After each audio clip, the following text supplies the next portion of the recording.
Sarap pagmaniyo guys pagka ganito walang traffic. Sana ano, linggo lagi at walang traffic para kahit pa paano naman ano, di matakaw sa ano, sa gasolina pag ma-traffic kasi guys. Grabe.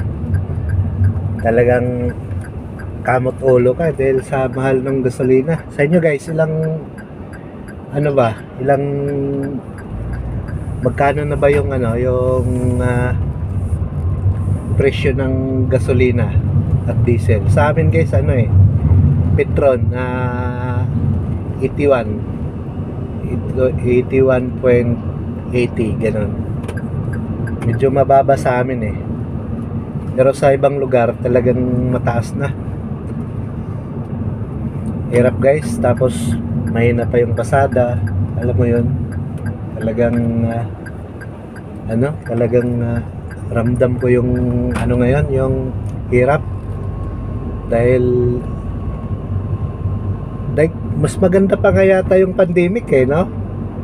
Dahil nung pandemic nakakatanggap tayo ng mga ayu-ayuda ngayon wala talaga guys.